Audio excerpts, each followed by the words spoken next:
Yo, yo, yo! Welcome back into another edition of Jake's Takes. I am your host, Jake Masucci, and I am happy to be joined by my guy, Peter Murphy. I am so excited for this. I've been looking at the NHL playoffs, and I've been like, I'm not really keeping up with it. It's NBA season. I'm like, I don't really know. I got to get somebody on to catch me up before things really get heated. And I was like, I got to go to my man, my guy, Peter Murphy. Peter, I'm super excited to have you, man. Yeah, I'm glad to be on, Jake. Just like a little bit. I'm not pro hockey player or anything, but I played like since I think kindergarten. Yeah, you played like since I've known you. Yeah. Like you've been the hockey guy. I'm like, No, okay, I'm looking for somebody to talk about hockey, and then I'm like, oh, Peter, he's my guy. I mean, unbelievable, man. You played all 4 years of high school, correct? Yeah, all 4 years of high school. Well, we didn't have a team my freshman year. But Okay, then sophomore, okay. junior, senior year, and just played growing up. A little bit of travel, mostly just like for the city and stuff. But yeah. Yeah, no, Excited. that's sweet, man. I mean, like, as you know, I'm a big basketball guy. I've always been a basketball guy and stuff, but hockey has always been a little bit of an interest for me, okay? I've been seeing it. I've been like, man, like these hits, and I've been hearing about playoff hockey my whole life, like how it's just completely different, you know? And I'm like, I think it's time for me to start getting into it, especially like the Red Wings have always been the best Detroit team forever. Maybe not right now. Definitely not right But now. why don't you catch me up a little bit about the Red Wings and like where we're at right now before we get into the playoffs? Yeah, so the Red Wings are in the middle of what seems to be a 14-year rebuild. But there's hope on the horizon.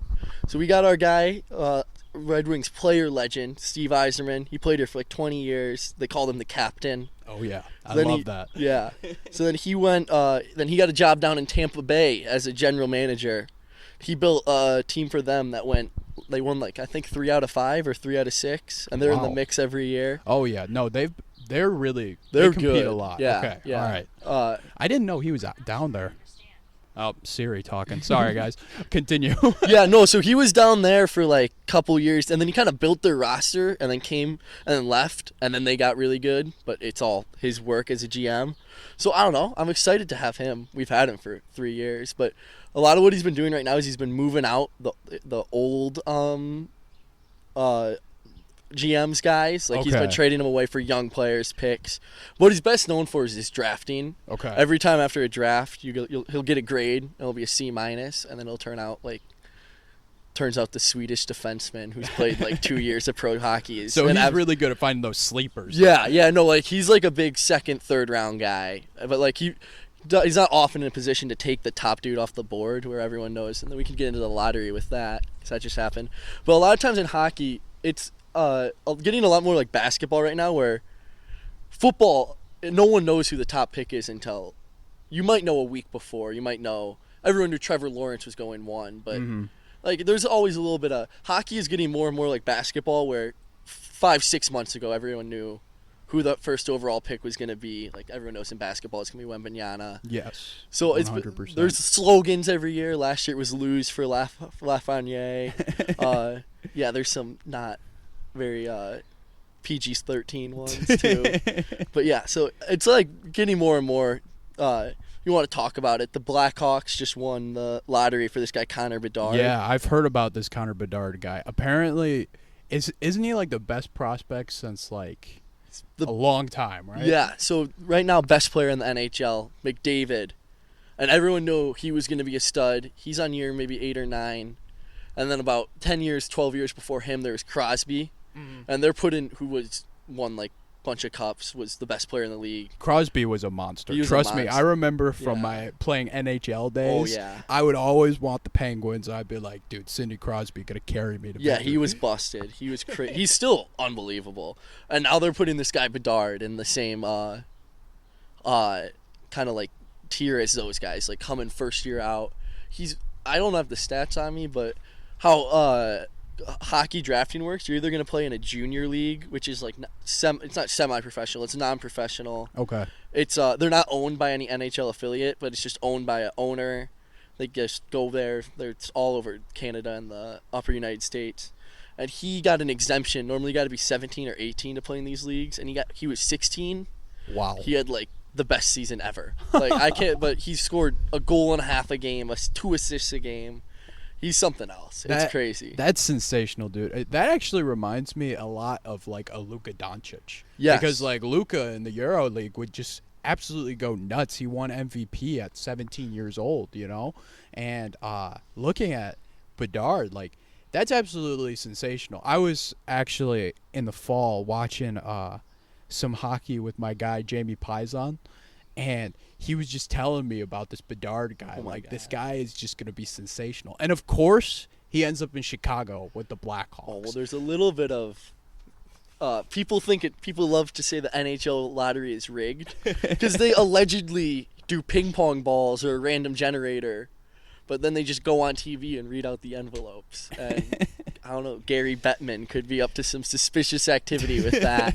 I've heard a lot of NBA lottery stuff just like that too, with like the David Stern days and stuff like that. There's a lot of interesting stuff when it comes to the lottery, but it could be a good fit. But if you're a Red Wings fan, you're like, what the heck? Yeah, you know? No, you don't ever want to have that guy in your. I mean, he is ridiculous. I mean, we didn't have a chance to move up too high, but I was hoping he wouldn't. Because I don't know, Blackhawks fans annoying. It's a huge hockey market, which is interesting because the final 3 teams were Columbus, Anaheim, and Chicago. Okay. And you might think for like basketball or football, like Anaheim seems like a market that might be big, people watching, but it's just not. For hockey, it's got to be like a traditional market. So it's huge for the league if it's not rigged, which it probably isn't, but it could be. It's huge for the league that he ended up in a good traditional hockey market where he can be seen top primetime TV. Like they have a competent staff over there. Yeah, no, I mean, it's probably good for hockey, to be honest, to have him like in a big market.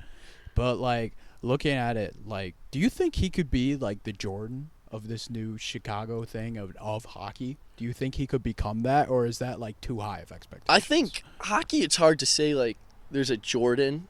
Because you just saw the Oilers, as we're recording this, just got bounced. And it's like they got maybe the 2 best players in the entire world, and they just can never get it done.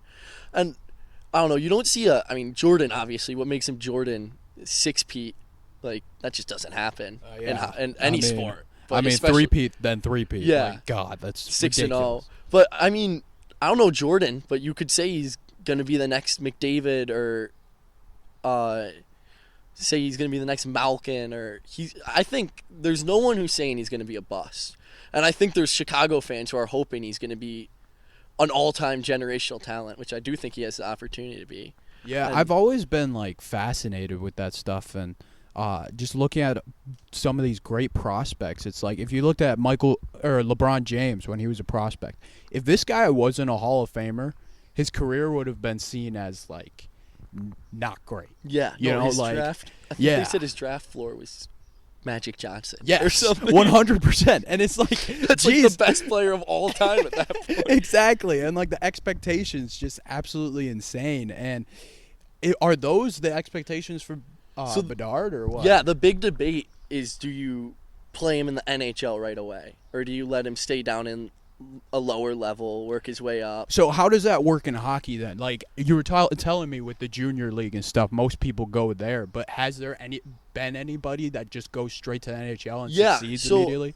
The way hockey is weird because you're either playing college hockey or you're playing juniors. Okay. And so then if you get drafted by an NHL team, you might go play in Russia for a year, or not anymore, but back in the day you might do that, or you'll go stay. It's like AAA in baseball. You might go play on the WHL team or the OHL team and work your way up until they feel you're ready. And one thing about him is he's young, and he's not a huge dude. There's always a joke in hockey that like 5'11", the scouts love you, and then 6 foot, or they hate you, and 6 foot they love you. And I think he's 5'9" or 5'10". So there's a little concern with that. Like, is his body ready? Okay. I'm sure they'll have him trying to bulk up and stuff. But I think the beauty of him being so young and being on a rookie deal, you got to just throw him in there. If it doesn't work after 12 games, move him down, let him get accustomed. But he's already shown he's if he was to go play at a lower level, he would be the best player in the league. He was the best player in the league this year. He was 2 years ago. It's ridiculous. So I think there's nothing more for him to do in the lower levels. You might as well toss him up there. Yeah, no, fair enough. I mean, and that would just be so exciting for the NHL. Yeah. Like, looking at the regular season, I feel like the ratings would just go through the roof seeing this guy. Yeah, I don't know if you saw, but when Chicago won the lottery, they sold $2 million of season tickets in 2 hours. Wow. So oh, my gosh. They just, people are excited, for sure. And I'm excited just to watch him. I wish he wasn't on Chicago, but, I mean, yeah, I think it's going to be something crazy, something special. No, that's really exciting there, and it's really good for the NHL just as a product, just bringing in more of this talent. And I think we're seeing it all over the place. The talent level that we're seeing come into these leagues is just unbelievable. Every year. I mean, it's true for every single sport, but it's faster. And that's the one thing. I said he's not as big. The game, you're not really going to get except for the playoffs, you're not really going to expect to just try to get railed by a defenseman as much as you would 20 years ago. But yeah, it's crazy. The talent, I mean, the stuff they do now, you see you probably have seen it, the guy who picks it up on his stick behind the net. Oh, yeah. I mean, if you would have said someone was doing that 20 years ago, they literally no one would have believed you. And just the speed and the shot. I mean, if you want to see it, go search Connor Bedard on YouTube or TikTok. And it's how is he doing any of this? It's nuts. Hello. This is Giovanni Mosheri. You may have heard me a couple times on Jake's Takes. I am the sports media director of Oakland University's campus radio station, WXOU, and I've been the host for about 2 years of a weekly sports show called The Jomo Show, where we cover all of Oakland University athletics, including a weekly update on scores and highlights, as well as interviews with athletes or those otherwise involved in athletics. You can listen to The Jomo Show live on WXOU Thursdays at 6, or you can tune in to me afterwards on Spotify. It's The Jomo Show. Yeah, no, that's super exciting. And even though it's in the Red Wings division, it's still great for hockey, and I'm definitely excited to see him play. All right, so let's move on to the current day NHL playoffs right now, okay? I wanted to talk about that. You were talking to me about the NHL playoffs and how it's kind of different from the regular season. Everybody tells me it's completely different in playoff hockey compared to regular season hockey. Talk to me about that intensity level and why is it so different? Well, yeah, it's different because one, hockey, you're playing it only on a night or two off, and it just tears these guys' bodies down. So that's why you see every year the teams that move on the most, they have big guys. They don't have to have their best players be big guys, so they have big guys and they have depth. So you just saw yesterday as we were recording this, the Oilers got bounced, and they literally might have the two best hockey players in the entire world on their team. It's a lot with them. It's a lot of the Los Angeles Angels thing. Okay. Where you gotta pay them so much money, and they do everything they can, but then just eventually there's a team deeper. And then another big thing is just, like I was saying, how the physicality isn't there normally in the regular season like it used to be. Mm-hmm. That goes out the window in the playoffs. There's been some crazy hits. Jacob Trouba, when the Rangers got eliminated, just it was helmet goes flying. So yeah, there's been and then it's just hockey. It's a lot of brotherhood, and these guys, you can see it when they're playing, and you could hear it in the interviews, but they want to win so badly, and just the intensity. You were saying you want to get into hockey. If you want to start watching hockey, this is the best time to do it, because it's true. These guys are beat up. They're playing on broken ankles, broken wrists, but they're just fighting through it. The intensity is crazy. The atmospheres at the games are, for in North Carolina, the Hurricanes. They got towels going. They have storm horns going before the games, but the atmosphere is crazy. Just the intensity and the speed is crazy, and it's unlike anything else, just the way it flows and the physicality mixed with the skill, I think. Yeah, no, I mean, and I've always loved it, especially with the NHL. I feel like the NHL and the NBA do a great job. They're very similar in the way they do their playoffs, where it's a 7-game series, and I feel like there's just a lot of adjustments that could be made. And it makes it so much more fun to watch, especially when you're watching one series. You're oh, maybe they're doing something different. I look at it in basketball terms, Oh, there's a tree falling down, but that's what you get with the outdoor podcast. But like I look at it in NBA terms, like, oh, they just switched the zone here, or oh, now they're double teaming the post, something like that, And I'm sure you can see some of that in hockey with some of these series, like talking about looking at some of the teams, like it's just very interesting to see, like Florida Panthers, the 8th seed, right? Yes. Yeah, they were the 8th seed. Like they make these upsets and stuff. Like it's just crazy that stars like don't have that much of an impact, and like a team can like take you up, And then it is a lot of coaching too, like you were saying, like you in hockey and basketball it might be more we're going zone here or you're guarding this guy instead. Yeah. In hockey, since it's a little more free flowing, there's not like you're not going to notice it in the X's and O's. Would it be like substitution patterns It's or something like that? substitution patterns. It's like who your lines are matching up against. In hockey, it's a big thing. You got 4 lines, 3 guys each. Who's playing with who? Okay. And then you'll just notice it in the flow of the game. Like if a team's getting broken open by long passes, their coach is going to sit them back more. Okay. And we're not going to forecheck and go try to take the puck as hard. Mm-hmm. Or then a lot of it is on power play and penalty kill. So Edmonton, they had this postseason they had the best power play ever. Okay. A good power play is normally like 23% is like a really good power play. Yeah. They were at 56%. Oh my gosh. At one point. That's incredible. So they were just gashing Vegas open with it, and then Vegas just said, all right, we're just not going to take penalties. And maybe they gave up 1 or 2 goals for not playing as physical or not taking a chance. But at the end of the day, if you can stay out of the box against someone like that, it's worth it. And then on the other hand, like some of these teams left, Carolina's power play is not going to kill you. So I would expect Florida's a big physical team, kind of dirty. They got 3 or 4. Their star player, Tkachuk, he's a big dude. He's a goal scorer, but he's physical, will hit you. So I would not be surprised if they go after him a little bit and try to get him. And they're going to say, we'll kill the penalty. And try to knock them off their game and see if they can get under their skin a little bit. That's Florida's main thing is, it happened in that Boston series a lot too. Okay, yeah, get into that Boston series. That's kind of what I wanted to talk about. So, to set the scene a little bit, this is what I've been researching a little bit, okay?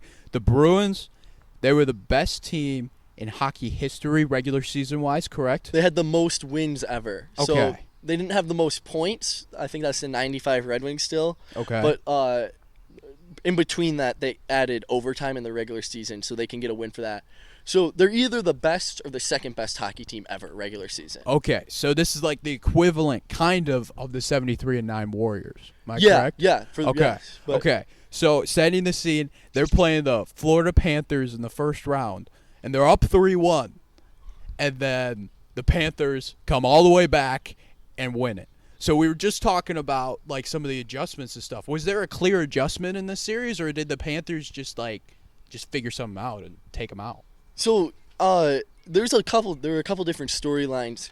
So the Panthers 8 seed, and you kind of were talking about how there's always upsets in hockey playoffs. It's becoming increasingly just get in and see what happens. Okay. So in hockey, President's Cup, which is the best regular season team, they haven't won the championship since 2013. Wow. Which I think is interesting because in the NBA, a lot of the time you see the best team, who everyone I think it's chalk sometimes. Like you knew it was going to be LeBron in the finals and he might win it, and you knew it would either be the Warriors or before that you knew the Spurs were maybe going to win it every year. Yeah. But then in hockey, it's just like the best team in the regular season. There's something to be said. People say the Bruins they were pushing for this record all the way up until the end, and like some of their star players, they had the 1 seed locked up. Should they have been sitting? Should they have been resting, playing less minutes? They went for it, and then you saw their goalie, who had an incredible season. He got hurt, and he was playing hurt. And they have a really good backup goalie, and they just kept him in there. And they said at 3-1, and it's like, why don't you just give him a night off, even if you lose, bring him back? And then another interesting thing is, so Florida last year, 2022. They won the President's Cup, so they were the best regular season team. They had some injuries all this year, but something interesting was, so when they came back 3-1, they got bounced in the second round last year. Disappointing season for them. Their star player, Tkachuk, he said in the interview, no one believed it could happen but the guys in this room, basically, because he was like, we know that it doesn't mean anything, the regular season, and they knew what it was like to get upset, so they just if you said adjustments, they just played physical, just beating the hell out of them behind the play, behind the net. People were not happy on the internet. They were like, Boston fans were pissed off at just like, it was every shift someone ended up on the ground from either team. A lot of fights, just like stuff like that. That's awesome. That's really cool, and that's like something I miss when it comes to like basketball, where there's not as much like physicality in the game, and I feel like that's really cool when you're looking at NHL. So I have a question based off of that physicality, just came to my head, but how do officials officiate the physicality? Are there some officials that let more stuff go? Are there some that just like are very touchy with the fouls and stuff? Like, how would that work in an NHL sense? Yeah, so it was a big talking point in the first round, and it still people are complaining about it now. So NHL playoffs, there's kind of this understanding that like you kind of got to kill a guy to get a penalty. Okay. And if you watch it, like they'll be scrumming after the play, but it's not those penalties people are having a problem with, because that's understood. We're just going to take both of you. It'll stay even. But it's like the tripping penalty or the hitting penalties or like the contact stuff or the little like ticky-tacky stuff. Normally in the NHL playoffs, and if you ask anyone who's like 30, they'll be livid about it, because it's normally just physical. You got to kill a guy to get a penalty. Like, really just let it be pure and free-flowing. And then this year there was more and more ticky-tacky stuff at the beginning. But then as the playoffs move on, they're able to get those more experienced NHL crews in there, reffing crews. Okay. And then, so this series you've seen a little less of that, like less decisive calls, like that people aren't so sure about. There's been a couple like puck going over the goal line stuff. Okay. Instant review, but it's not anything like that people have had a problem with. It's been the ticky-tacky stuff after the play, but you've seen less of it because they're getting more experienced refs in who know how to call a playoff series and how to have a rapport with the players and when to let guys fight and when to break them apart, stuff like that. Okay, that's something I really never knew, because like you could have a reffing thing that team that thinks, oh no, we need to call these ticky-tacks, and then some that just let it play more physical, you know? It's just kind of interesting to look at it from a hockey sense and a basketball sense, because it's kind of similar, you know? No, I mean, and it's not that they shouldn't be calling penalties, but it's stuff where it's like, this is really 50-50, or there's, as the years go on, you can't really light a guy up like you used to. Okay. But I personally am of the belief in the playoffs, especially, like if a guy's got his head down coming over the middle, he's got every right to be lit up, and in the regular season, sure, call it, protect the players, but now I think you got to let it go. It's part of the game, and if a guy trips a guy behind the play, then that's fair, call the penalty. But I think it's just that could go one way, could go the other. All fan bases would agree they'd rather they just let them play it out, because that just gives better hockey. It's more fun to watch a back and forth 5-on-5 game than stoppages, whistles. That's like any sport. No one wants to go to commercial break, stuff like that. 100%. I agree with that 100%. All right, so let's get to the conference finals then, okay?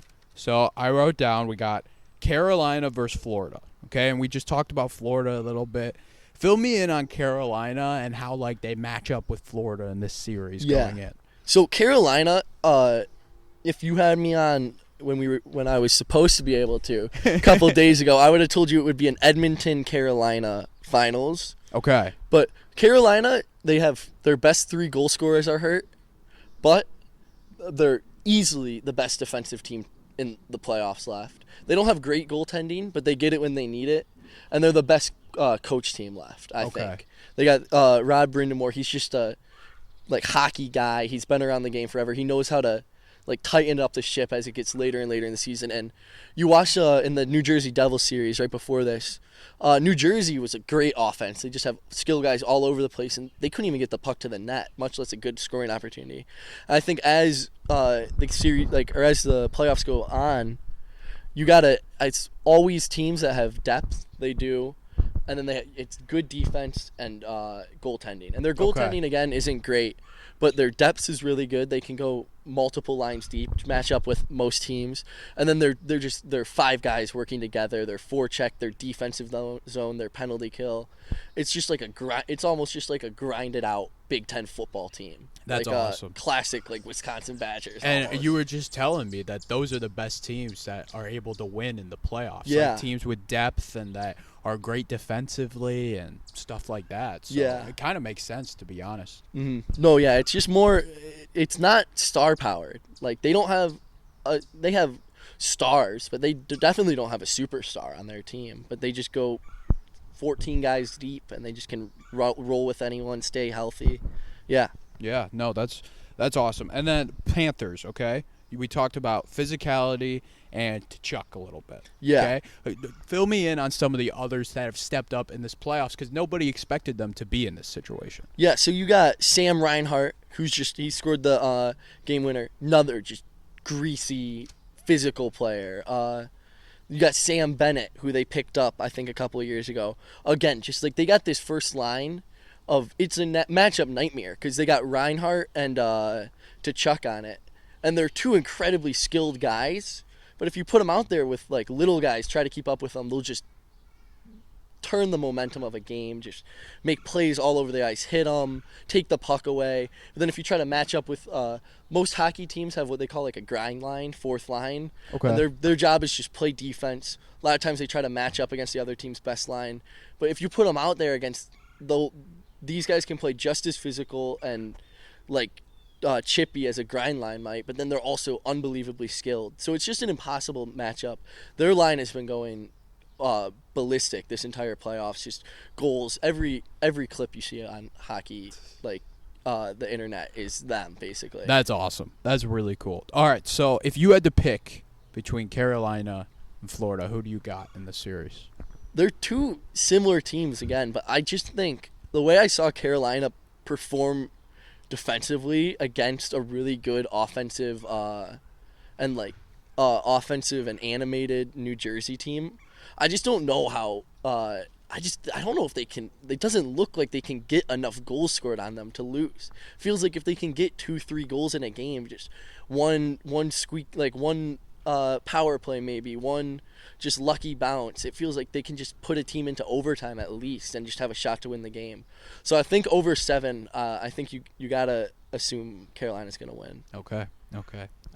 I like that. I was hoping you'd roll with the upset, but I mean, it's all right. It's all right. Yeah, I mean, I would say Florida's got just as, if not more, stars. They've been another crazy thing about the Boston series, coming back to that. So they were hurt all year. Okay. And they knew, we're right on the 8 seed. We got to get in. So they've basically been playing the catchphrase is they've been playing playoff hockey for 2 months. Wow. Because like you can't take a night off. You got to win every game. You got to get every point to try to squeeze into that 8 seed, and they did it.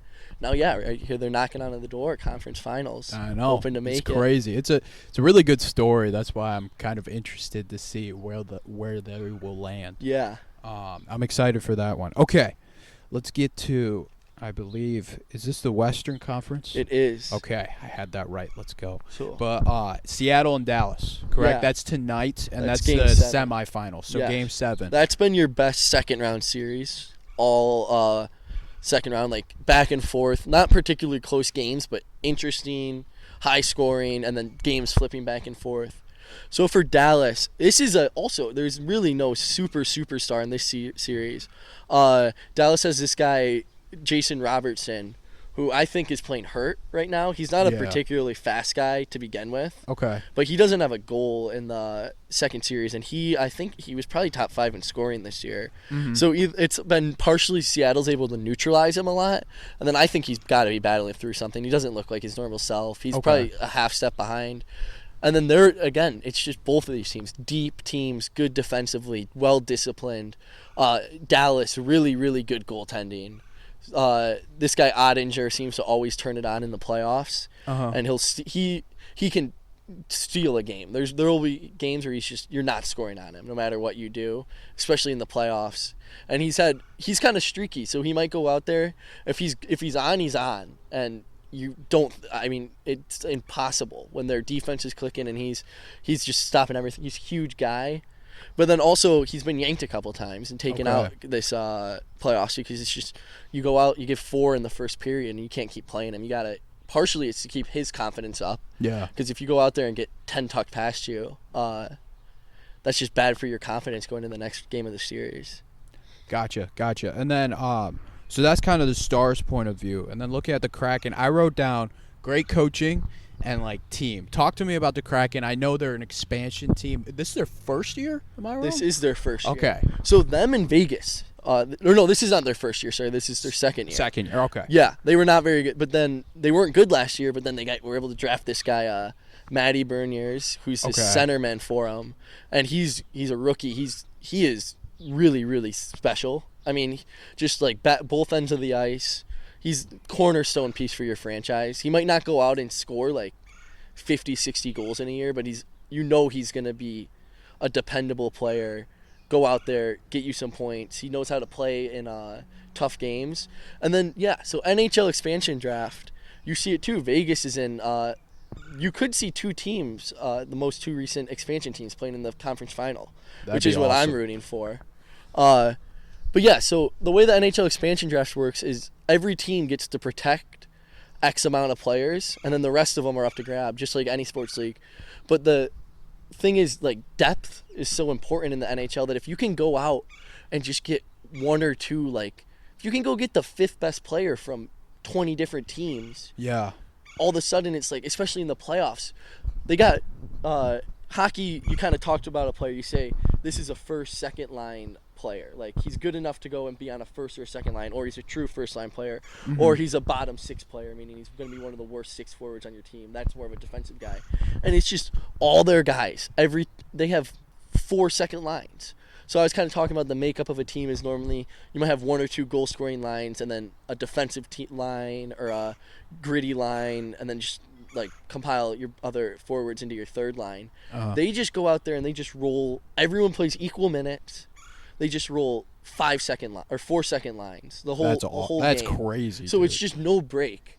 Because a lot of times it's a coach. Like for a coach, it's okay. I just saw the first line get off the ice for the other team.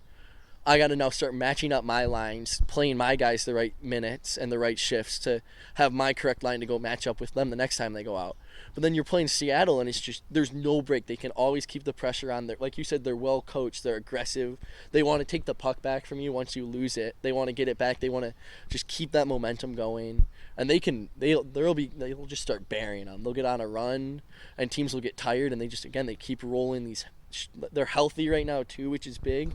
But yeah, they go 20 guys deep on that team. They're fun to watch. That is amazing, dude. And I mean, I think you said it perfectly talking about the expansion draft, because I was going to get to that, and then it's just like you've been saying it all podcasts. The depth is just so huge in this playoffs, and it just makes so much more sense that Vegas and now Seattle have been so successful. You know? Yeah.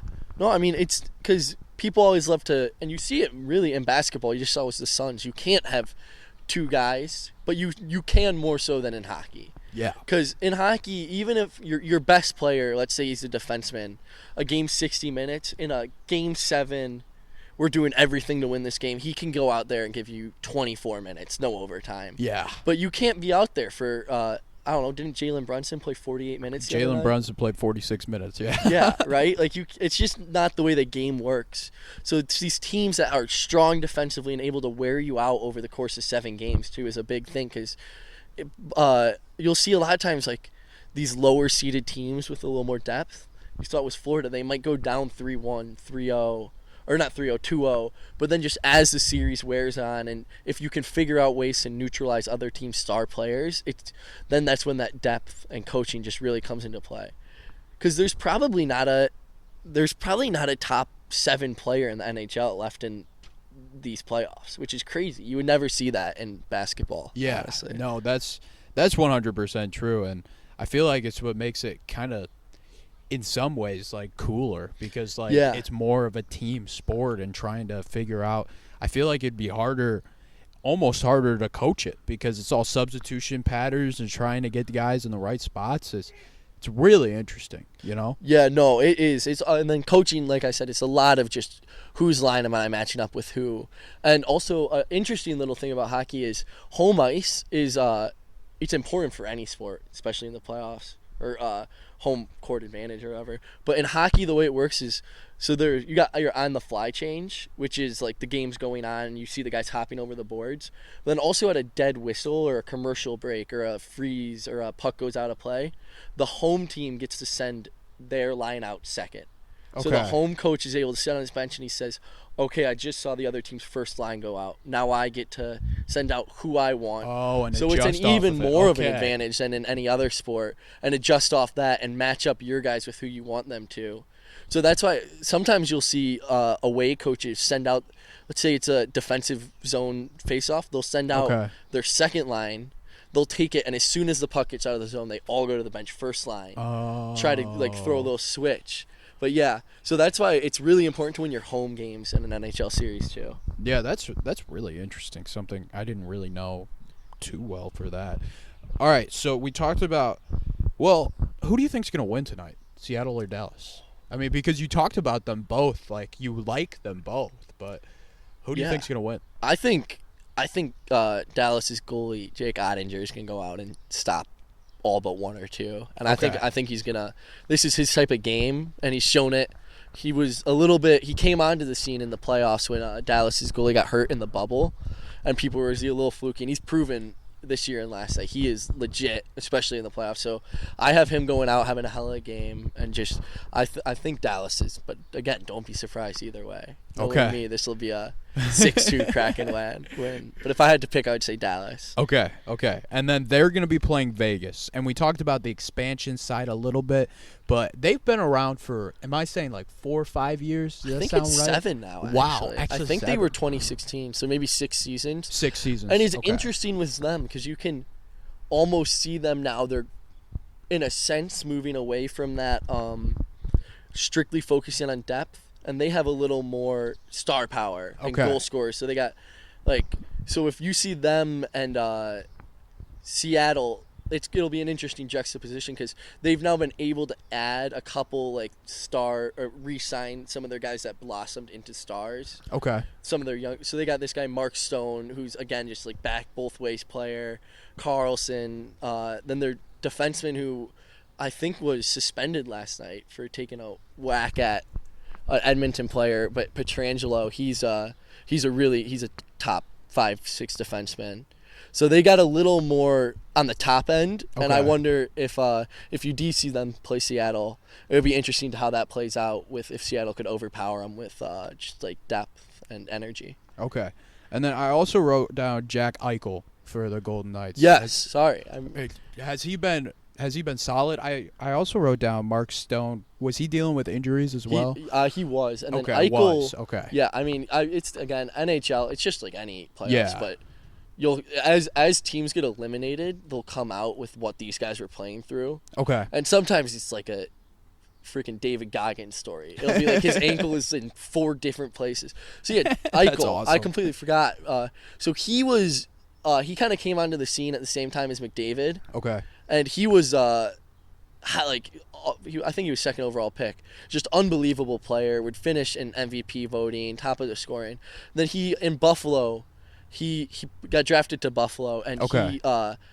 he kind of, there was a little bit of weird stuff going on there with injuries and maybe not medical malpractice, but rushing him back from one, and then he got Okay. another. So he had to change his scenery. He came back halfway through this year, and as the playoff, he's never played playoff hockey before. Okay. But you can see him coming into his groove. Game 6, he was unbelievable. I think he had a goal and 2 assists, maybe 2 and 2.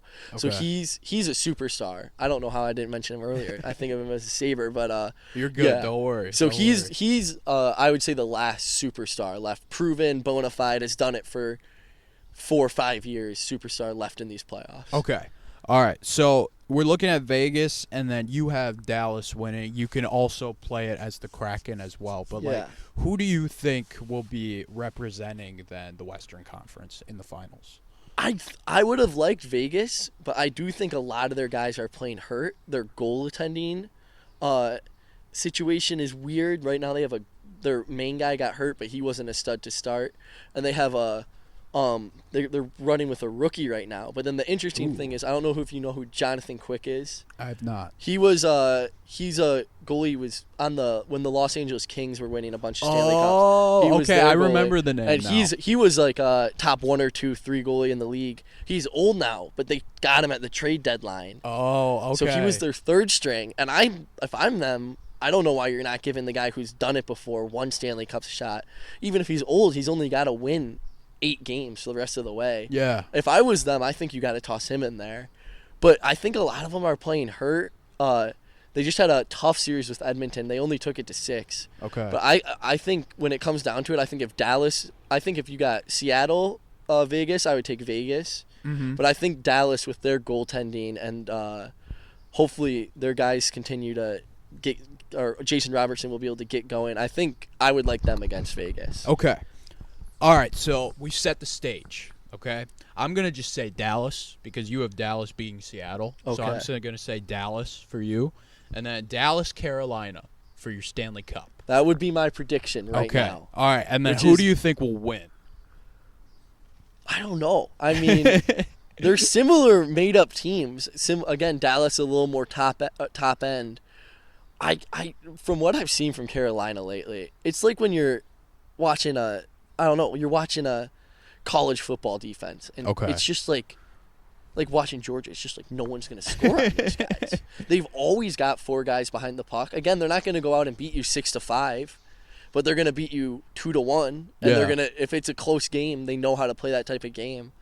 I think I would say Carolina, and then their home, their stadium is crazy. Really? If you're going to watch any playoff hockey, watch the first 5 minutes of the next Carolina home game. Okay. It's okay. nuts. They have this like a storm warning siren. They'll have a celebrity come and they start cranking it. Oh, that's and cool. It's making this noise during the national anthem when he says the Rockets red glare. The whole they're red. The whole stadium yells red with the guy. Oh, that's it's just sweet. an unbelievable That's atmosphere. so cool. And I mean, if you want, we mentioned a little before the podcast, but to touch on it, it's North Carolina. I mean, it's not New York, it's not Montreal, it's Yeah. not Toronto, it's not Detroit, and every team left is not a traditional hockey market, much less you know about the original 6 in hockey. Yeah. Normally, you'll always see, just the way it goes, you'll see one of them in it, and there's not even a normal like traditional hockey market at all in this. You have 2 Yeah. expansion teams left in the last 10 years. You have a team from Dallas, Texas. Yeah. Carolina just got moved there from 20 years ago. And then the Florida Panthers. And Florida, yeah. I mean, and it's good and bad at the same time because it'll be bad for the ratings. People, if it was Boston and Toronto in the conference final, you'd have a hell of a lot more people watching that. But also it's good because hockey isn't a dominant sport on air or in people's minds. So I think it's good for like these people a little more southern in Carolina and Texas and Florida to like have a team to root for and realize the like gravity and watch these guys. And that's why I hope it's a good conference finals. Yeah. Because I hope it's a good representation of the NHL's product and what playoff hockey can be. And I do think it will be, just the matchups and the types of teams playing. I think it'll be really interesting. Yeah, to watch. from what you're telling me, like, I think the only series that could, like, not be close would probably be Carolina-Florida because, like, Carolina could dominate. Yes. But, like, from you're telling me, like, this Seattle-Dallas game tonight will be really good, you know? And then whoever makes it out of that will challenge Vegas. So I feel like that one could be interesting, Yeah. you know?